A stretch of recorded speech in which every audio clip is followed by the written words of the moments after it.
Sup shredders, my name is Logan aka Spiderhands and welcome to SB Interviews, where today we will be chatting to an Australian musician named T Ledger, and if we switch over to here, we have him on the screen. Feel free to introduce yourself. G'day guys, my name's T Ledger, also known as Traveling Half Ahead, but for this interview will be T Ledger. And then I've been in the business for about 3 years now, and looking forward to many more years to come. That's for sure. Yeah. Cool. And so what kind of music do you make? That's the hardest thing to describe for my music, I think. It's very dance, hip-hop oriented, but I want to keep like an indie rock kind of edge, kind of bluesy type of feel to it, and a bit of soul seeps in somehow. Like, it's very complicated how to describe my music. Like, that's pretty much like why I'm trying to get reviewed a lot more recently, because like I want to see what genre I actually fit in at the moment, to be honest. Like, I've seen like new disco or all these type of different genres. I'm like, what am I?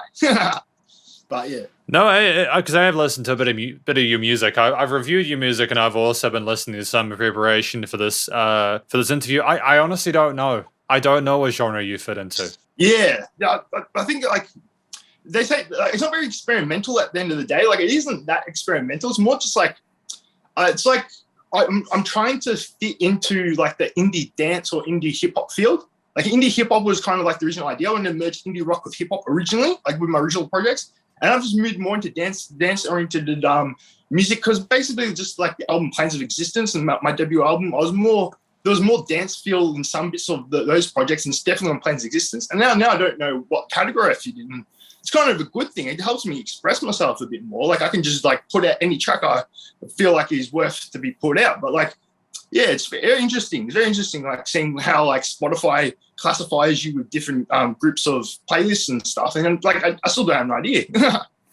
Yeah. Yeah, because 3 years. I mean, how much material do you think you put out over the last 3 years? So 2018. So it's going to be 4 years probably in February since I released music as a vocalist. Probably we're getting close to about the 400 mark in the last 4 years. Yeah. But like, a lot of that has like beats where I had beat there and then I do raps like a couple months later and all that type of stuff. But like, I reckon 380 or 400 is my last count. And that was like a couple months ago. But yeah. And so is that all on Spotify, or is it across different web platforms? I try to make it like Spotify and Apple Music has, and SoundCloud I was kind of neglecting for a little bit once I was starting to release music through like Spotify and Apple Music a bit more. But I'm trying to re-release some of the material back onto there with DJ mixes and stuff. But like, I reckon most of my stuff's on Spotify, but I do have 2 mixtapes that I put out before my debut album, Sort of Life, which was through Catnip, Trev, and just Trev, called the Tough Mixtape. And the first one's called And the Oscar Goes To. And then them 2 on DatPiff, and they got actually quite good on results on DatPiff. But like, mainly my music is out on Apple Music and Spotify. Yeah. Yeah. Cool, because it's amazing how you can get access to all these different types of music nowadays. How did you what got you started with this in the first place? I used to make beats and put them out, like not so much beats, like instrumentals. Like, I was like trying to do like dubstep with hip hop when I was like 16. I was putting them on SoundCloud when I was just under Treble and Head when I was about 16. And then I was like, get scared what people think, even though they're just instrumentals. Like, they're quite harmless at the end of the day, instrumentals. Like, and they were actually quite good. Like, I was making them on iPad, like through school. Like, we got my year level was the first to get the iPad in schooling. And I was like making beats on the side, putting them on SoundCloud. I had the same amount of followers on SoundCloud then than I do now. And then I took them all down because I was scared what people think. And then like now I'm not scared of what people think. And I've kind of like, even though those tracks I've lost probably forever, like it was a good launching pad to show that, you can add, even with compositional pieces, like a bit of freestyle, like dubstep jazz or something would actually work in some cases. But like, I don't know where I'm going with that. But like, yeah, so I was like releasing music then. And then like, I stopped making music. I was really like I had mental health journey starting probably when I was 18, 19, when it probably should have started earlier, to be honest. And then I went to this place called Y Park in Dandenong. I don't know if it's all right to mention them. And then like I went there, and then I had a music group. And then I was like, I've always written lyrics down on my phone, and it was too scared to be a vocalist. And then I was on a track called Obvious, which used to be on the original Loneliness, and it's on the mixtape. But like, then I did vocals on that track, and I got the rush. rush, and the music each got me right at the start, because like I was really sad and sad raps for that sad verse for that song, but then like that got me really right into music, and then I haven't stopped. Yeah. It's because like what are the main themes of your music? I think you mentioned in your like bio on Spotify your journey with your mental health, and that being part of the reason why it's like a healing device or something like that. Definitely. Music. When I make music, I'm both testing myself and also I was going to use the word exerting, but that's a horrible word for this conversation, I reckon. I was like trying to test myself as well as heal myself, I guess, as you said before. Like I'm trying to put all my emotion, all my skill, all my hard work into this space, and like I do it in like a day or two, but like which is quite quick for some people. But like I was like when you get the rush and you get the itch, like you just got to keep pumping it out sometimes. But sometimes like it's good to be methodical. I mean, trying to become more methodical as like release less music, and then like I'm going to be doing that this year. Be more methodical, be more think out my albums. But yeah, like I guess like the mental health journey, like most of my albums at the start were made in. I made an album in a cycle later, sort of like too. But my earlier stuff like was all made through the mental health field, really, like at Y Park or like mostly at Y Park, to be honest. Like I was going there a lot, and then like I made like 5-6 projects there. Like so it was a really good like every time I would go there, I would make an album. You know, I'd be there for a month, just make an album. You know, like loneliness and freestyle mostly, and then like and then like he taught me how to master. The guy that runs the group, Tim, he taught me how to master tracks and mix the tracks a little bit better on Ableton Live. And then from learning mastering, I now can just like make my own tracks now. And like, it's pretty cool. He taught me, mental health has taught me one thing.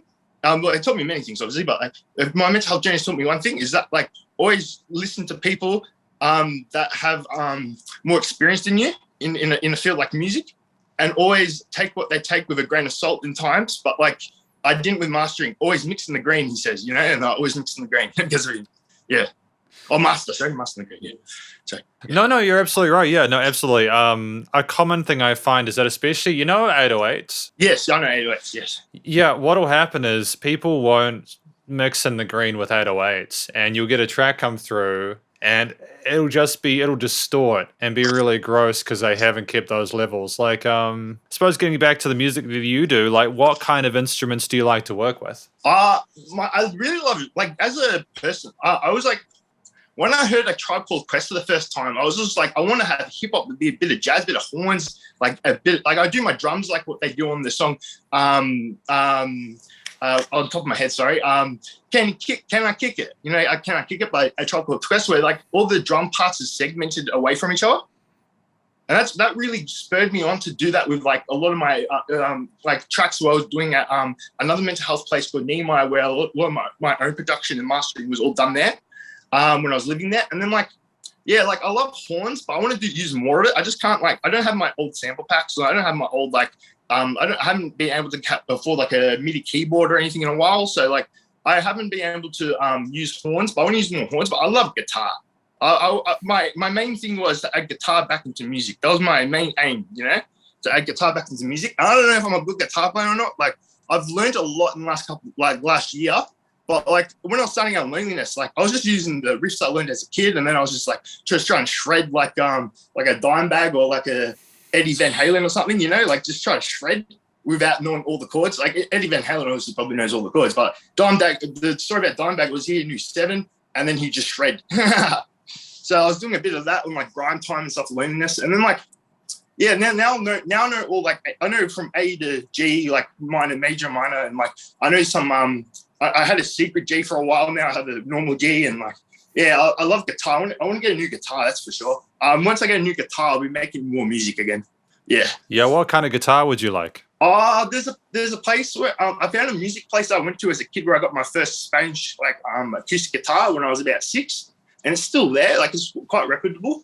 It's just like either acoustic. I wouldn't mind going for an acoustic album because all my stuff's pretty like heavy and stuff, and like having like I've done acoustic guitar and just played blues riffs, like not blues, like my own type of blues riffs, but like you know most guitar work is basically the same blues riffs. But yeah, like I wouldn't mind another acoustic guitar and like do some like make like a more chill record or do I just go electric and just go for the stars again, like I did on blue? I had a Yamaha Pacifica that I got when I was 10 because my dad worked at Yamaha and got me for Christmas like a amp, guitar, and like a learning book. And I had some lessons, but like throughout school, but like I was never like I wanted to learn it by myself, be like Jimi Hendrix, like learn it myself. So like the main thing is like I wouldn't mind getting like obviously everyone wants a Gibson, but I wouldn't mind a Japanese, like in a Japanese guitar, like a one of their like city pop guitars or something. Or is that thing on like the mod guitars? You know what I'm talking about? The really cool looking ones. Like they even have floral design, like Jimi Hendrix and stuff on it. Oh, I mean, like, you know the story with Gibson and tuning issues, right? Or I don't know much about Gibson, so I was just playing on a Yamaha Pacifica for 15 years, to be honest.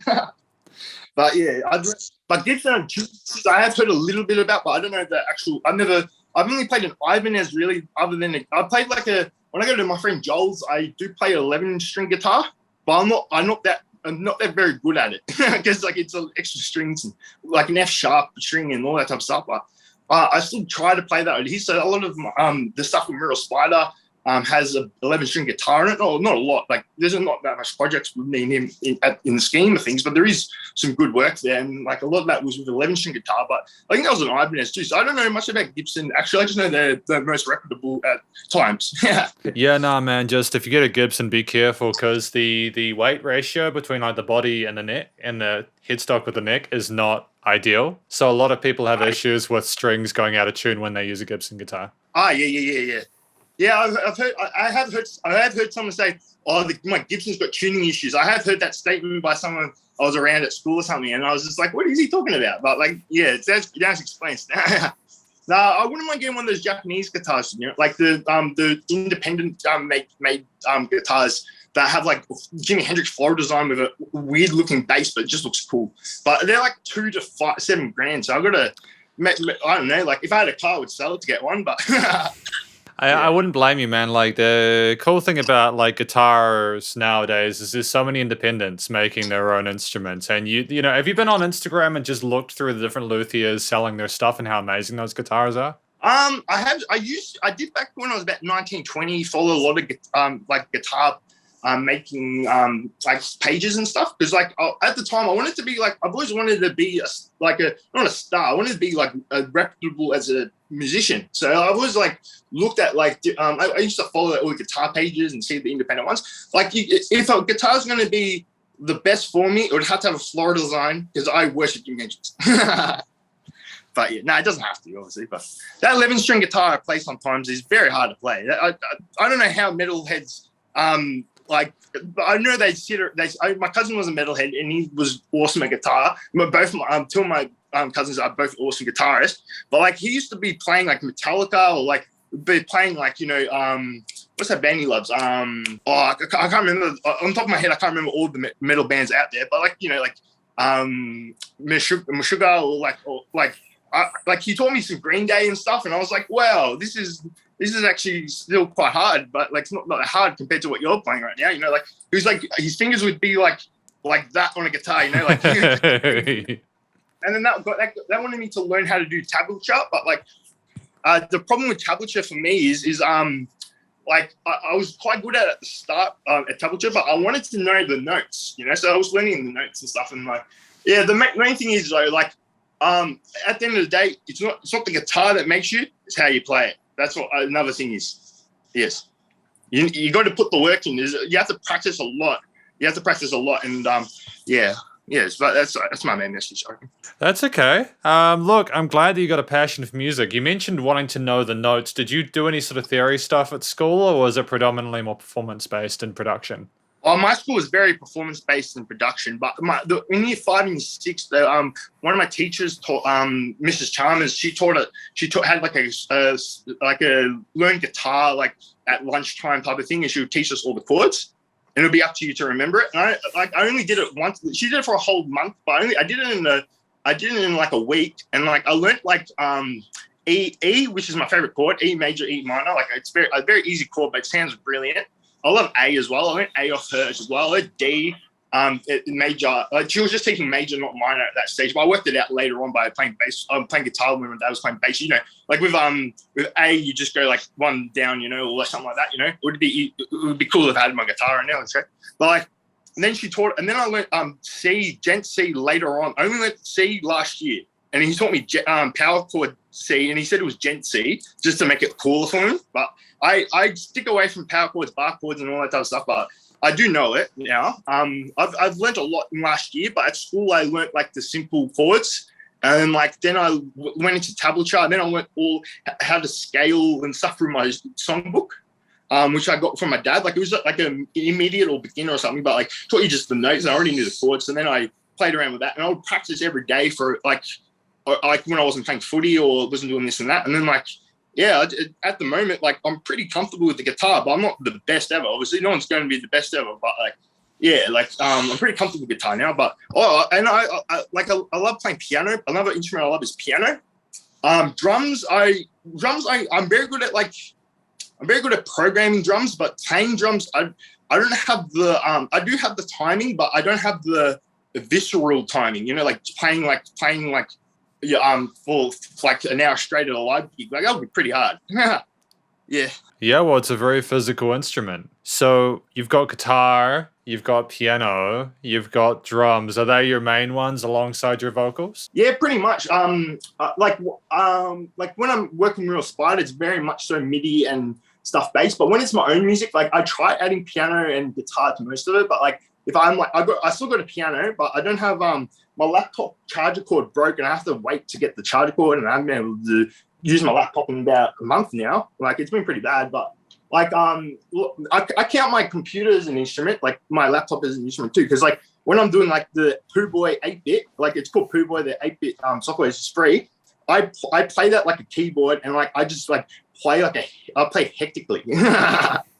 But like I count my keyboard as an instrument too. Not just the keyboard on the laptop too. But like I use the samples. I get royalty free, 100% royalty free samples from Cymatics. A lot of people do.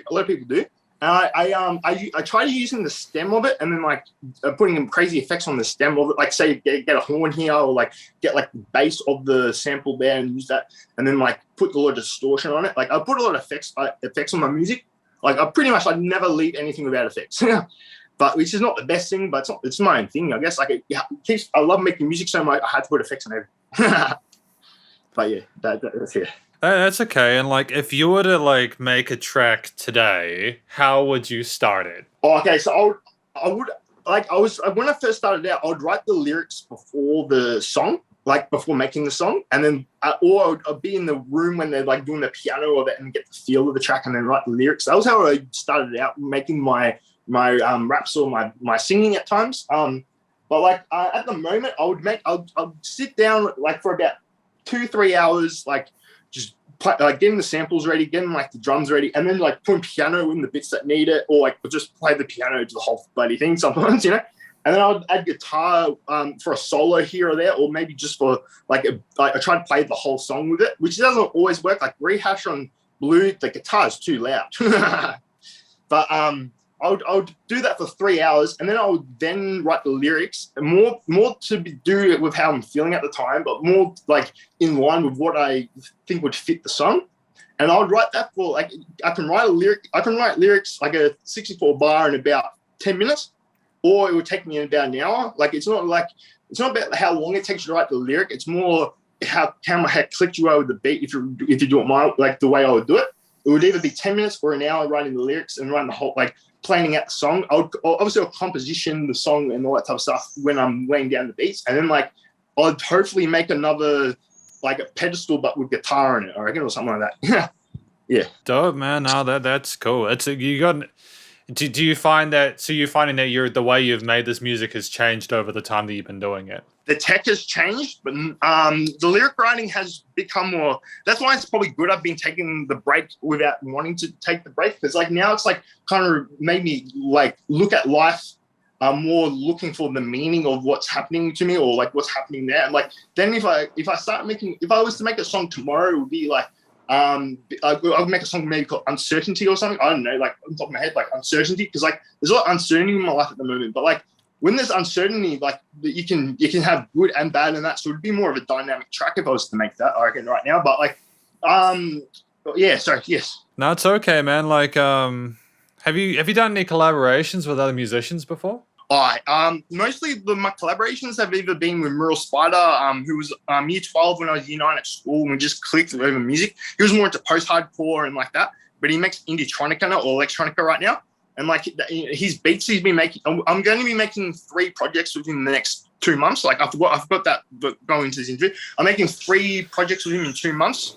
He just has to, because he's already done the beats, but I just have to like get on the track. Okay, so he's got to put up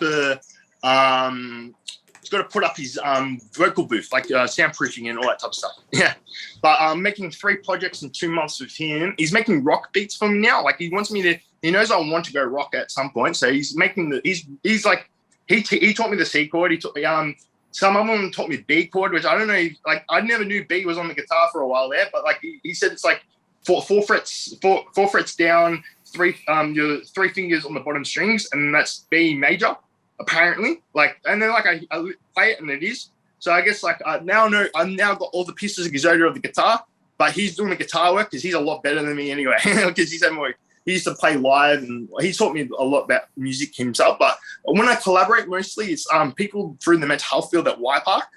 And I try to cut them as fair as a trade as possible. Like giving myself, if it's both of us on the track, I'll give 50%. Even if I do the beat and do most of the vocals, they get 50% too. Because like I'm trying to help out, you know. And like a lot of the time, it's pretty hard with cutting the royalties, especially these days. Because now SoundCloud is where I distribute through SoundCloud repost. And it's if they don't have a SoundCloud, you can't get them royalties. So I'm trying to get them all on SoundCloud now, to be honest. I mean, obviously, if you're comfortable with SoundCloud, that's fine. Have you heard of DistroKid? Yes, I used to use DistroKid, but I find I need to go. I moved to repost by SoundCloud because I was trying to get more promotion. And then like when I was trying to get promotion with SoundCloud, I just signed up to repost. And then if the track's already on my SoundCloud, I was like, oh, I haven't released this one yet. Oh, I can actually just do it for them. And then I moved over to repost because of that. Yeah, no, that's fair. That's fair enough. I like DistroKid too. I sign up DistroKid for my label, T Ledger. Like as T Ledger as a label. More just like, and then like with that, I can create like if I add like someone else to a song, they get credit. They get their own label with me. Like that's how it's worked out. So that's really cool with DistroKid. Like $75 a year, you can have your own label legally. Like it's pretty good. Yeah. Yeah, I mean, like because you just mentioned the splitting of the royalty stuff. Like my understanding with DistroKid is that you can just go right 50-50, and it's just as simple as that. It is as simple as that, but like they do have to sign up to a degree with DistroKid. That was another like I was working with someone with SoundCloud for a little bit there too, and he was like, "Yeah, I'm on SoundCloud. It's just through SoundCloud. This one I don't even have to sign up to repost. It just gets the royalties through my email." And then like you set it up that way. When DistroKid do something similar, but I think you do still have to sign up to DistroKid. So DistroKid is really good. Like I used a lot of it for a lot of my projects. But like at the end of the day, like I find with DistroKid, they need to fix that with the royalties. Like you don't have to actually sign up to them to get the royalties for that song if it's another person posted it. Yeah, no, absolutely. Because yeah, I mean, like through Spotify, to make the money back on an annual subscription, you'd need to have about 30,000 plays of your music, I think. Yeah, about 30,000 plays. I think it is 300,000. No, it is 30,000. Yeah, it's 30,000 to get back on DistroKid. If you don't sign up to the label, because it's like DistroKid, like it's like $49.95 or something a year or something. Like if you don't do the label, I'm pretty sure, or something like that, like $29.95 and then like that's about 30,000 listens. But like I'm finding I have no problem with either. I've got to use both of them still anyway. But like the main thing is though, like royalties have been behind because of COVID lately. Have you noticed that? No, I wasn't aware of that. Oh, have they not been releasing the royalty payments? Yeah, they say they're doing 2-3 months behind, but like it's been about 4 months behind now. That's what I'm finding, but it could be I could be wrong, but it could be just 3 months, and I'm just like doing the tallies of when loneliness went big. But like, yeah, like I'm finding it's 4 months behind basically. Like they're still a bit behind, but it says 3 months, but like 3 or 4 months, you know, like they're a bit behind at the moment. They used to be every 2 months, I reckon, but they're going down in a bit. But, Yeah, well, I mean, to be fair to you, you're actually getting quite a bit of attention. You know, most of your tracks in your top 10 have got sort of 5-figure, and then you've got Loneliness for 220. So you're doing pretty well. You got like 5K monthly listeners. It's good. I'm still a month behind royalties. With Loneliness, with the 200,000, I'm hoping to finally get another car. I haven't had a car since I was about 21. So with that song alone, I'm hoping to get a car. And then I'll keep pumping into my music the leftover money. I probably won't get a car. I'll probably wait till I pump the music into it. And then then I'll find, hopefully with enough money, be able to buy a house, for example. Or no, rent or buy a house that I don't feel is a temporary house, you know? Because I'm looking at here now, and this place is all right, but I got it straight after a ward visit. It's kind of I need a new, fresh start again already. But I feel comfortable in this house. But with that money, I'm hoping to kickstart my career and kickstart myself more positivity. I guess. Yeah. Well, I mean, what is it like being a professional musician in your part of the world at the moment? Melbourne. Melbourne is very much so a live town. It is you hear the stories like the Temper Trap playing live shows in Melbourne, in the pubs, and then when they went to the pubs, seeing people would go and watch them, and they got a record label deal out of them playing at a pub, doing covers and stuff, or doing their own original material. Apparently, I heard a story. One of the record label execs heard them do Sweet Disposition in the pub, and then sign them right off the bat. Basically, that's Melbourne is suffering at the moment musically because the live shows are kind of died out a bit. It's starting to kick up again. People are saying there is live shows happening again, but Melbourne is kind of lacking more of a institutional band, a band that everyone knows around the world.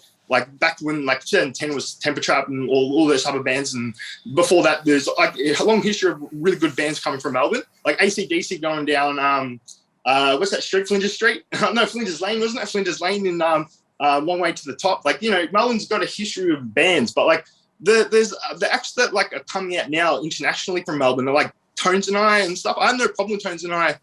I don't think she represents what we need for the future of Melbourne. We need more bands with more claim there, you know, up there. But there's no diss. I'm just saying we need more bands. We need more. There's a lot of rappers in my area. Rap is really big in the African communities, in the even the white communities. There's always been rappers coming out of Melbourne. I even worked with I've worked with a Cambodian Australian rapper. He was really good back in the early days. He was really good. His name was Jeremy. So everyone likes rap in Melbourne. Everyone likes rock in Melbourne. I've tried to merge the two. And if I had a live gig, hopefully I would have done it well. But I want more. The live shows need to happen in Melbourne for Melbourne to kickstart their Hollywood Walk of Fames, you know, in the future. I guess. Yeah. That's what I think. Yeah. So, what do you think it takes in order to be their signature band from Melbourne? Leather jacket, black jeans. I'm joking. I reckon you gotta have a bit of it's you gotta have to be in the pub rock scene, being able to play in a pub, a bit of grit to your sound, a bit of blues, but not too much blues. You got to be. Melbourne's always had kind of breezy, pub rock, on the map. They do it we do it the best in ways. The pub rock breezy type of feel. But I reckon that just Melbourne bands need to just go more blues, blues riffs with blues blues bass, a bass you would hear in the Clash, something a bit of gruffness in pub rock, but more not clean, more ear candy. You gotta have ear candy with melody, you know, melody. You gotta have all these things in one to brew this next big band from Melbourne, because I think Melbourne needs another big band. That's what I believe. Yeah. Are there huge differences between the music in Melbourne and other parts of Australia? Brisbane has more. There's a lot of pub. Sorry, I'm just putting my phone on charge. There's a lot of bands around Australia that have quite a similar sound. They do, but we hear in Triple J in Australia, on the top 100, a lot of the bands, no matter where they're from, they have that kind of indie punk. I said puck. Indie punk pub rock kind of sound still. But then you got bands like Bone and Soho, kind of like alt rock guys from Brisbane, and then from Melbourne. Like Melbourne's really suffering with like a really big band at the moment. Like my friend's in probably the biggest band from Melbourne at the moment, and that's from school, and that's they're post-hardcore. Like Melbourne's went post-hardcore and like went away from the pub rock. But you can have post-hardcore and pub rock, you know. But like that's the band what are they called? Ocean Grove. Yeah, Ocean Grove. Like he went to my school. They're probably the biggest band to come out of Melbourne in a while. But like they're not Quintus. They're more their own lane. Like they're doing new metal with like post hardcore and like a bit of like electronics here and there. But like we need a quintessential rock band to come out of Melbourne. Like we got the rappers. We got the electronic. Sydney's dominating electronic music at the moment, like with Flume and stuff. But like Melbourne needs another good rock band. So we need another AC/DC or something, I reckon. Yeah, it would help kickstart the live shows heading into autumn. You know, like when everything's opened up. Is that part of why you want to do more of the rock stuff? Yeah, like I wasn't actually back in my mind to just like kick. Like no, I haven't, but like to kickstart like more like rock in like more guitar in Melbourne music. But like Melbourne's very dance heavy. Like it is very dance heavy, but very post hardcore heavy, bit rap heavy. But I've always wanted to start a band, but then now I want to be my own band. Like I always wanted to be my own band, like as a rapper, like which is weird, but to say, but I always wanted to add guitar back into rap.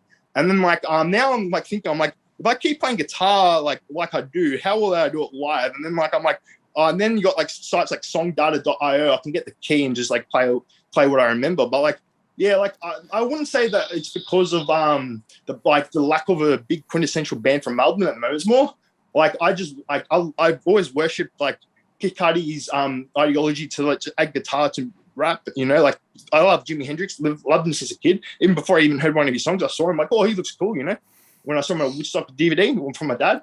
But like I grew up like listening to rock, like all types of rock. Like yeah, you know what? I wanna make a quintessential like rock song of my own, like not like for like the masses, but for myself, like quintessential for myself, like a rock song that's like a real like without rapping as much. If I do rap on it, I don't care because like I can, but like I want to make like a proper rock song one day again. Cool. Like, do you think you'll bring in any other people to upcoming projects? Yeah, I've been talking to my friend Simon, who I've had a little beef with, but we were both going through a lot at the time mentally. And he's coming out with an album soon. Like once he figures out how to figures out the liner notes and all that type of stuff. Like he's coming out with stuff, and he works with a guy called GS Phantom, who's been on Triple J on Earth and Triple J and stuff. And GS wants to meet me, and he's quite reputable. But like I wouldn't mind working just with old collaborators again, like Simon, Samuel, like the hypnotist. I want to work. I can call and just ask him for a beat, and I just pay him, and then like I can use his beat on a track. I don't have to pay him much either. I worked with him on the Tough mixtape and the Wind and stuff.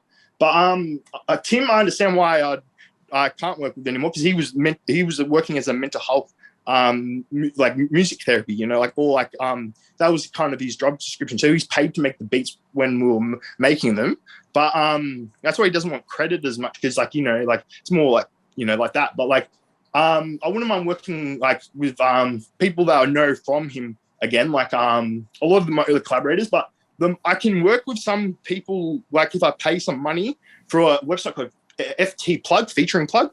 I can work with the game for 15,000, and that's what I want to do. But I'd have to get loneliness money first. No, fair enough, man. And have you? I don't think I've asked. Have you done any live shows over your time as a musician? I was setting up one before COVID, and then COVID happened. I was going to be playing at Eddie's Band Room in Moorabbin to about 250 people, and it was going to be ticketed. Like I was like just like when Loneliness came out. But like in terms of live shows, I've done a couple like here and there. But like the main one I've done is like Water and like Water live with Samuel and stuff for Mind Australia for Y Park live show at the Drum Theatre. But it was in the foyer because like it was during COVID technically, so we couldn't actually it wasn't actually in the main stage. I think it was we just did it in the foyer to about like 50, 100 people. And like I just did Water live, and like I remembered it quite quickly, but like I was practicing over and over again, and like I could have done more songs apparently, but like at the time I wasn't that confident that I could remember words. But now, like, I would be able to do a live. Like, I've seen how hip hop people do live shows. Like Kanye, when I watch Kanye's live stream, I saw how he does it. They have the music playing in the background, and they have like earpieces, and then they remember the words while they're doing it. So I can literally just do that and DJ here and there, or play guitar here and there, and that'll be a good show. So I want to perform live. That's the main takeaway. I've always wanted to do my best live performance of all time one day. You know, like put out like this live performance that just like is my best work. But like I haven't been able to. Like it's been pretty hard. Like yeah. Yeah, no, man. Doing live shows can be tricky because there's just so many people, so many different things to kind of organize. You know what I mean? Do you think at some point, as you continue to grow as a musician and artist, you're like, are you wanting to get signed at some point to like a bigger label, or what are you wanting to do in that regard? I wanted to do it like getting signed to labels and stuff early on. Sorry about this. Just checking my phone outside. I've always wanted to like work for like a label and stuff could just be easier, but like and it would get me more sleep because like I'm on like when I'm like releasing albums, I'm not just releasing the album. I'm doing like work in the background, like a lot of Fiverr stuff, like a lot of like a lot of stuff like linear notes and all that type of stuff. Like I'm working like after I make an album, I'm working like 20 hours like a day sometimes, like for like a whole week, you know, like just doing all my phone, like because I don't have my laptop, I've been doing all my phone and sometimes difficult, sometimes not as much.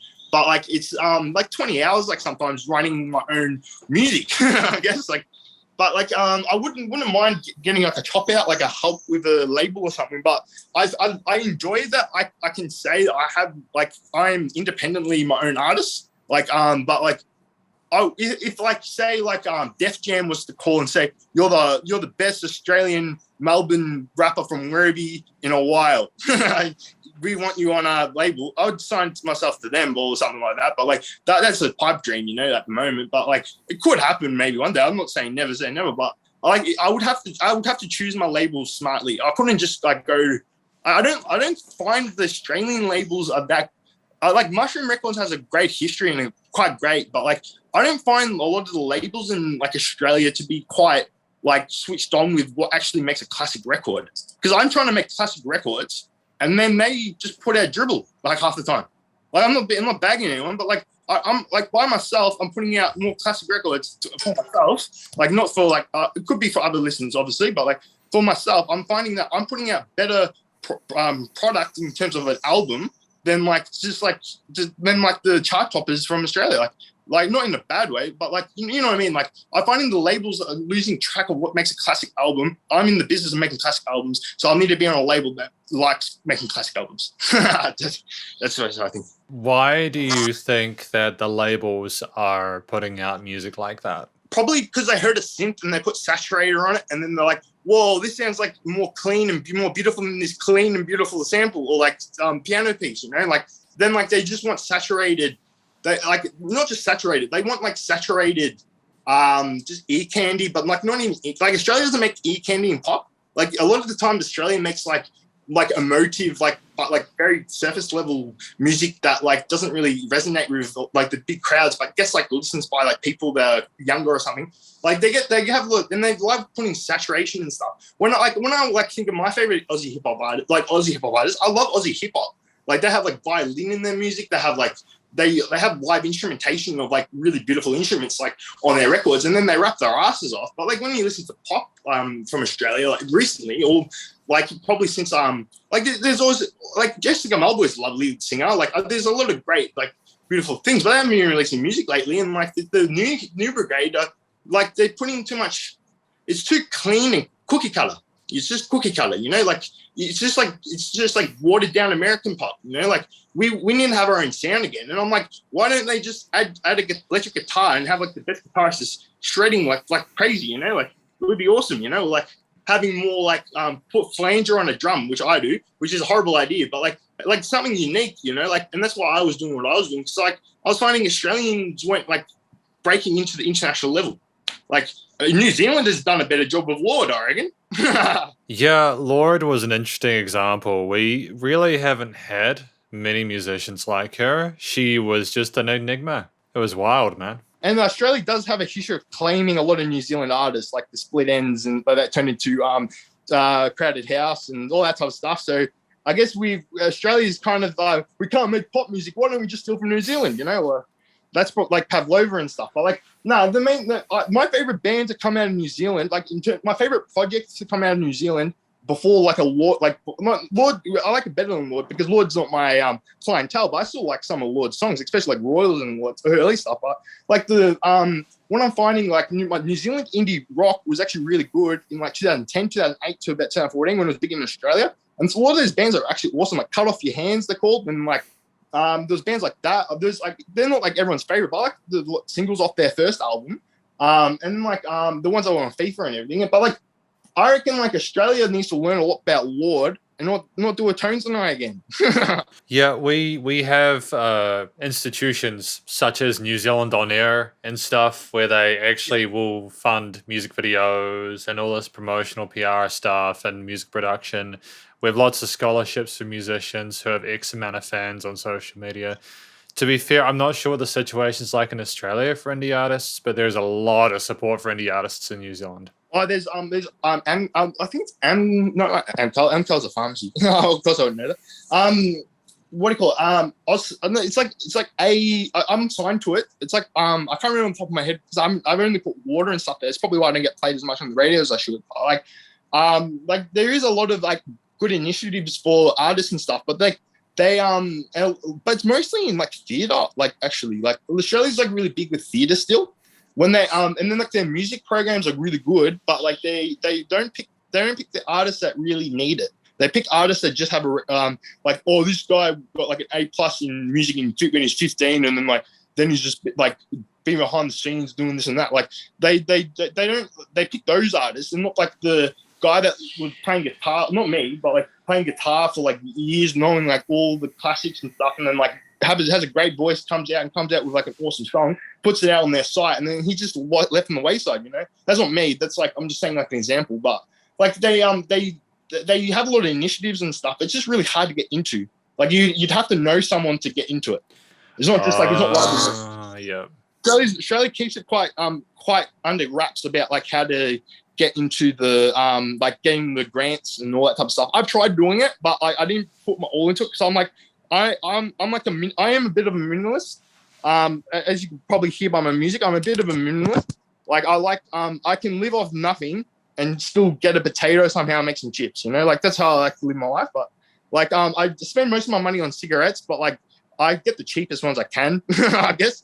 But like at the end of the day, like I live quite minimalist. I don't need to search for that $4,000 to make a studio because like I've learned how to use FL Studio. I've learned how to learn Ableton Live and stuff since a young age. And like most of the money I would be spending, it wouldn't be on it would be on a new guitar now. But I already had a guitar, already had piano, took care of it. I'm like obviously I understand why people buy new guitars because they're cool. But like I live a minimalist life. Like I try to, if I have something, I'm not gonna if it ain't broke, don't fix it. Like that's how I like to put it. But like I only need like a laptop and like FL Studio and then like Reaper. Reaper's a great program for vocals and it's just not very good. Shout out to Reaper, man. Shout out to Reaper. Reaper is awesome. Reaper's just not that good for compositionally placing a track, but you can still do it. But like, do you reckon? No. For FL Studio, you can like slice it a bit more. I like slicing. That's all. I'm just messing with you, dude. It's cool. It's cool, man. I'm just messing. You're all good, man. Yeah, that's right. But yeah, I shouldn't talk crap about Australian musicians, but like I like a lot of indie rock and stuff from Australia. It's just like the pop, like pop's missing something. Like obviously it's not going as big as America, but we don't have like we have a few artists like cracking through with a Justin Bieber and stuff. But I never listened to those tracks. It's just not my. We need something cool from Australia that's big, like a side gang and stuff. No, like you know what I mean. Like yeah, we need some. But New Zealand, I wouldn't mind New Zealand having like another Lord with Lord. That's a thing I wouldn't mind. Is there any good up and coming song stars from New Zealand? Oh shit, man. Sorry, mate. No, it's okay. I'm just thinking about it. Yeah, there are, but like none are coming to mind. None are coming to mind. Like I listen to them, and a lot of them, and I'm gonna get in trouble for this, and it's not meant to be a disparaging thing. I just don't remember them as well as some of the international clients that I work with. You know, like when I review their music and stuff, like there are some incredible bands from the States, from over in Asia and in Europe and all these other continents. And I don't even think it's fair that I compare, you know, them to musicians here in New Zealand because we just don't have the same scope in New Zealand as other Yeah. countries. I've heard like I've seen Queenstown in pictures, and my school went there, but I wasn't allowed to go because I was. Is it right if I have a quick smoke?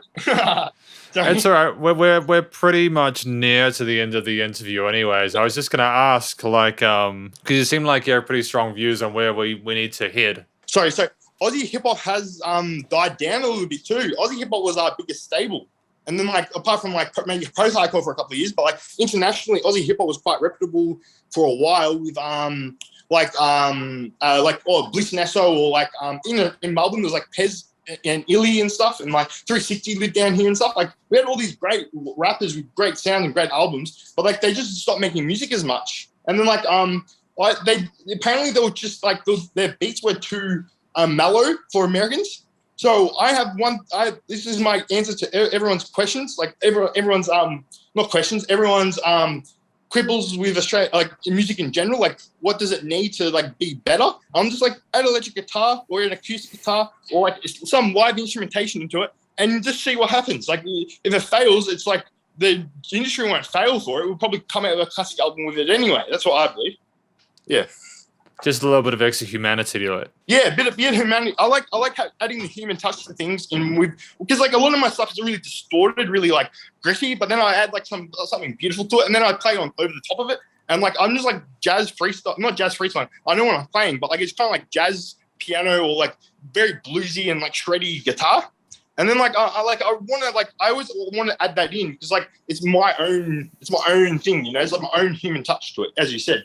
But like, yeah, that's what I think. They need to start pumping out the albums again. That's what I reckon. Australian music is suffering because their Australian hip hop are stable. Like failed, like not failed.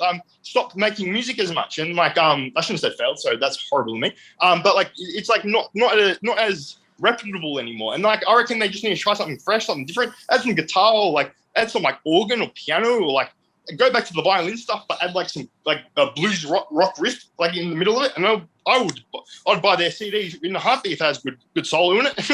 That's so good, man. And like, I guess the final question for today would be, what's your end goal? Where would you like to be when you feel like you're at the top of your game? Okay, so I know that like I'm a Victorian artist from Werribee. There isn't that much rappers that are of my type from there, but like if I was to be like, there is a couple. Like I think it's Illy, or there's like Flows and stuff, or like Newport, Werribee kind of, or like even like not Illy, more so Illy. Yeah, I was thinking Pez. I don't know where Pez is from, but I think he's from Victoria. But he might be from Brisbane. I don't know. But yeah, like for what I'm doing is quite uncharted in a way. But like it just happens. Like I've listened to so much hip hop, so much indie rock. I've listened to so much music in my life that I was just gonna have something of my own come out. You know, like it's always good to if you're gonna make music, it's always good to listen to the artist that you want to listen to, more so than just what you've been told to listen to. Listen to what you want to listen to or need to listen to. Then you learn from it. Like you're hearing like this like hip hop is quite a standard. Like you won't hear that weird like live like drum just missing a beat here and there, but like it's still cool. Or like the guitar riff that like goes on a bit too long, like me talking at the moment. But I'm joking. Like a guitar solo, or like where he misses a chord, but then like he keeps going and it fixes it. Like somehow, like it doesn't have that type of music, but you'd learn so much about composition from hip hop, as well as just like how to get the confidence from being insecure. Because a lot of my favorite rappers are insecure people in real life, but confident on a track. And then they know how to, and the ones that are successful at doing it are like quite good at like melding the two inside of them, like the insecure part, like, you know, start off insecure and then get more confident as you keep going, or like do it the other way around. Like tone is very important in music, and it's not important. Like when you listen to my music, you're like, well, he probably doesn't have enough tone or cadence with his voice. That was someone said about me, but like I'm like, yeah, that's because half the time when I've got tone and cadence, I'm writing 500 words in like a minute and a half or a minute. Like I'm doing like it's very hard to pick out the tone or cadence out of that, isn't it? But yeah, like yeah, that's That's my thoughts. That's cool. Well, hey, look, T Ledger, thank you very much for the interview today. Thank you for coming along. So I'm just walking around my house like a weird person at the moment. I'm like formulating what I'm thinking while walking. But yeah, thank you so much, Spider Hands. And I hope for the best for you in the future. And look out for T Ledger and Real Spider in the next couple of months. There'll be some projects coming out, at least 1 or 2. Yeah. Oh, cool. And just before you go, where can people find your music? Spotify, Apple Music, T Ledger, or as Traveling After Head. Traveling After Head's too hard to spell, so just look at T Ledger. You might find Traveling After Head somehow, but it's the same music anyway, really. And then on SoundCloud, it's Traveling After Head now. So, but if you look up T Ledger, there's still tracks with T Ledger in it. So you'll find Traveling After Head just looking up T Ledger now as well. And then Bandcamp, there's EP, my first EP, but it's also on the Dat Piff mixtape, basically that EP. So we're just with more tracks. So Dat Piff under Trev or Catnip Trev, and T Ledger on all streaming platforms. Yeah. Cheers. All right. T Ledger, you were fantastic today. Thank you for your time and best of luck in future. All good, mate. All good. Bye. Bye. And that is effectively my interview with T Ledger. Hopefully you guys enjoyed it. T Ledger is a thoroughly interesting character. I haven't really spoken to anyone like him before. His music it's incredibly experimental. It borders on avant-garde, but there's a beauty to how kind of raw and organic and free it is. There's no restraints in regards to the boundaries there. While, I've listened to it and I've enjoyed and appreciated certain elements of it, I think it's worth checking out his music, primarily for the fact that you can be almost guaranteed to have a unique experience with it. I haven't really heard anything else like his music before. There have been, musicians who have gotten close to it that have been as experimental or avant-garde as what he does. Like, I think sort of King Cobra, even some of Westchester's stuff. But at the end of the day, he seems like a really chill dude who knows what he's doing with his music, and I honestly wish him the best of luck in future. But yeah, if you enjoyed this interview, please do go show T Ledger some love via his various social medias and his Spotify page. And stay cool and stay safe, and please also remember to support your local musicians and artists at this point in time, as he the hell more than ever with all the crazy stuff going on. And I'll catch you in the next interview. Spider Hands out.